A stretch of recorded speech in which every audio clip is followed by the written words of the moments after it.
एक एक जिम्मेदार नेता के तहत, एक जिम्मेदार आम आदमी पार्टी के एक कार्यकर्ता के तहत पूरी जिम्मेदारी से मैं बोलना चाहता हूं कि आप इस बार हमें 45 सीट दे दीजिए।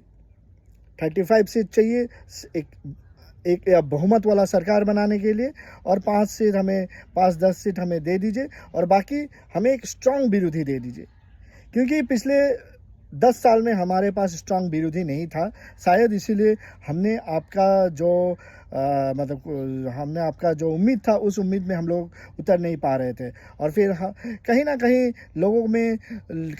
लोगों में कुछ गलतियां और सत्ता का मोह माया आ ही जाते हैं, और ठीक, और वही हमारे में भी शायद ऐसा ही कुछ आ गया है। लेकिन आपको इसको ध्यान देना है कि जितने भी मोह माया, जितने भी गलतियां किया है, जिसने भी किया है, आप उनको अब देखिए, अब सोचिए। You are very intelligent, you are very smart, you are very educated, तो आप लोगों को पता है किसे कब कहाँ लाना है। तो वोटिंग कीजिए, वोटिंग आपका राइट्स है, लेकिन किस नेता को चुनना है ये भी आपको पता है।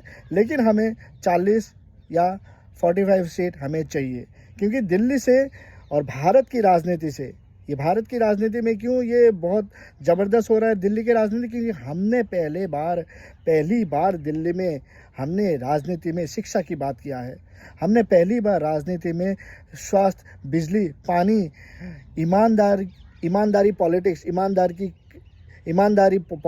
के बारे में बात किया है। हमने पहली बार काम की बात किया है कि काम देखिए, काम हुआ है तो हमें वोट कीजिए। तो काम के ऊपर हम लोग वोट मांगने वाले एक ही पॉलिटिकल पार्टी है पूरी भारत में। तो इसीलिए हमें जिंदा रखना चाहिए, क्योंकि अगर इस बार आप 40 या 45 सीट अगर आप भाजपा को दे देते, भाजपा अगर दिल्ली में सरकार बना देते, तो ये आम आदमी पार्टी को कुचल के रख देंगे। क्योंकि इनको कांग्रेस चाहिए, कांग्रेस के साथ इनका इलू है, लेकिन आम आदमी पार्टी के साथ ये नहीं कर पाएंगे। क्योंकि आम आदमी पार्टी का जो काम की राजनीति है, इसमें भाजपा का नहीं पचता है। भाजपा को चाहिए सिर्फ अलग लेवल का पॉलिटिक्स। तो हम सब लेवल के पॉलिटिक्स में है। हम हिंदू हैं, हम ईमानदार हैं, हम धार्मिक हैं, हम मंदिर जाते हैं, हम पुजारी और ग्रंथी के लिए भी सोचते हैं, हम मौलाना के लिए भी सोचते हैं, हम हर किसी के लिए सोचते हैं। लेकिन हम बांग्लादेशी के खिलाफ है, हम रोहिंग्या के खिलाफ है, हम हर एक इंसान के लिए खिलाफ है जो हिंदुस्तान के लिए वो खतरा है। तो इसीलिए हमें